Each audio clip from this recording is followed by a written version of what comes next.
भगवान गौतम बुद्ध को ज्ञान कैसे मिली। राजा के यहाँ बुद्ध का जन्म हुआ। पिता ने ज्योतिषियों को बुलाकर भविष्य पूछा। उसने कहा, या तो यह सम्राट होगा और या साधु होगा। एक तरह से देखा जाए तो सच्चा सम्राट भीतर से साधु ही होता है। जब ज्योतिषियों की भविष्यवाणी राजा ने सुनी तो वे घबरा गए कि मेरा बेटा साधु हो जाए, ऐसा ठीक नहीं होगा। राजा ने पूछा, कोई उपाय बताएं, क्योंकि मैं चाहता हूं कि राजा का पुत्र राजा ही बने। ज्योतिषियों ने कहा कि इसका लालन पालन व पूरा जीवन बड़ी सावधानी से बिताना होगा।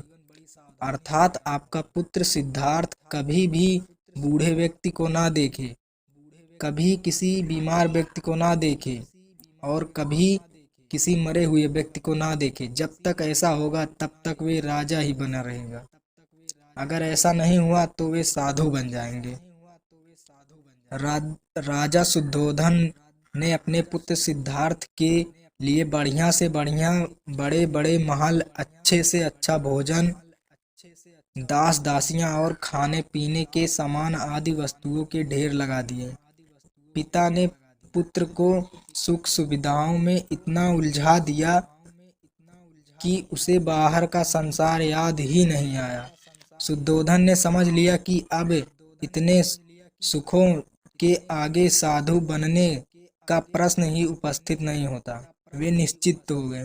राजा शुद्धोधन ने बिल्कुल पक्की व्यवस्था कर रखी थी कि उनका पुत्र सिद्धार्थ जीवन में कभी भी वृद्ध, बीमार और मृतक व्यक्ति को ना देख सके, क्योंकि वे अपने पुत्र को खोना नहीं चाहते थे।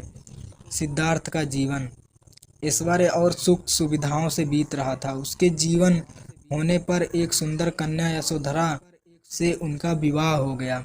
विवाह हो जाने पर शुद्धोधन की आधी चिंता मिट गई।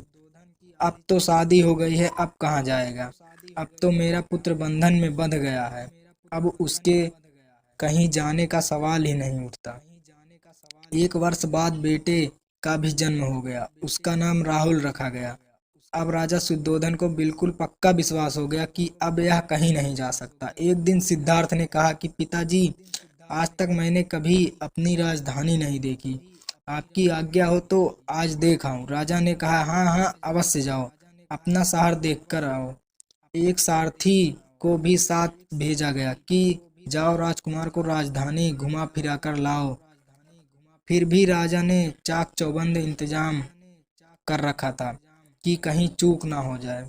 सिद्धार्थ के लिए राजधानी के प्रमुख मार्ग खूब सजाए गए थे, पर घूमते घूमते सिद्धार्थ ने थोड़ा उल्टा मार्ग ले लिया। वे उस मार्ग से गुजरने लगे जहां पर तैयारी ही नहीं थी, और आज उनको बहुत आश्चर्य हुआ जब पहली बार उन्होंने एक बूढ़े आदमी को देखा।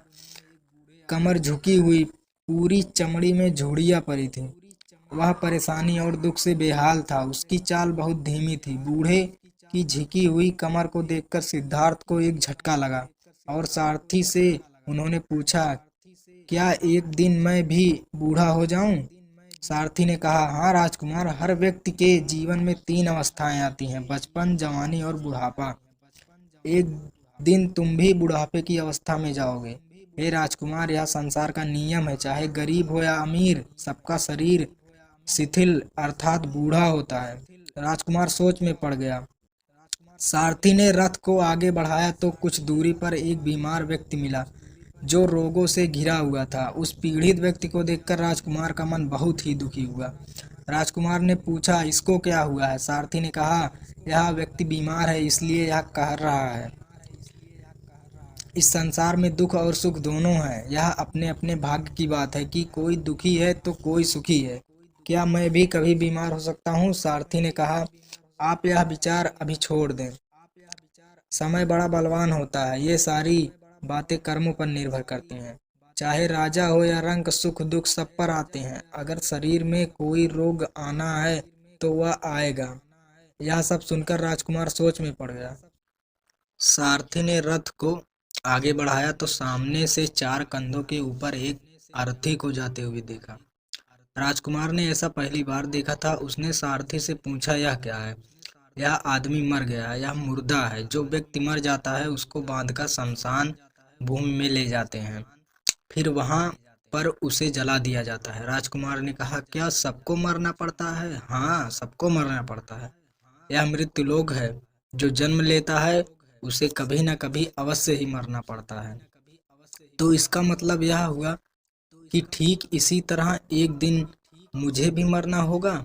मेरी देह भी मुर्दा होगी और मुझको भी चार कंधों पर उठाकर ले जाया जाएगा।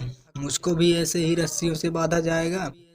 मेरे भी आगे पीछे घर के सदस्य रोएंगे, तड़पेंगे, और जिस संसार को मैंने इकट्ठा किया है वह संसारा का सारा मुझसे छूट जाएगा।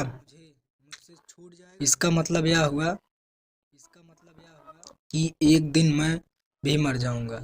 क्या एक दिन यशोधरा भी मर जाएगी? क्या एक दिन मेरा राहुल भी मर जाएगा? सारथी ने कहा, हाँ राजकुमार, एक दिन मैं भी मरूंगा, आप भी मरेंगे, यशोधरा भी मरेगी और राहुल भी मरेगा, क्योंकि यह मरने के लिए ही पैदा हुए हैं। उस रात सिद्धार्थ सो ना सके। सोचने लगे कि क्या संसार में इतना दुख है, रोग है, बुढ़ापा है, और ऐसे में मैं खा पीकर कैसे जी सकता हूँ? नहीं नहीं, ऐसे मुझसे नहीं हो सकता।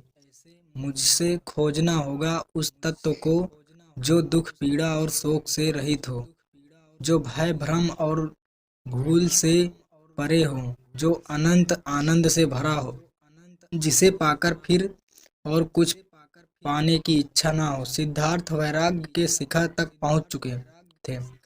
बस उसी रात को उन्होंने घर छोड़ दिया। सारथी ने सारथी से कहा कि नगर की सीमा से दूर ले चलो। नगर के बाहर पहुंचकर सारथी को लौटा दिया। फिर कई दिनों तक वे वन में चलते गए। एक घने पीपल के वृक्ष के नीचे आसन लगाकर ध्यान में लीन हो गए। दोस्तों, वीडियो पसंद आया हो तो वीडियो को लाइक करके चैनल को सब्सक्राइब जरूर करना। धन्यवाद।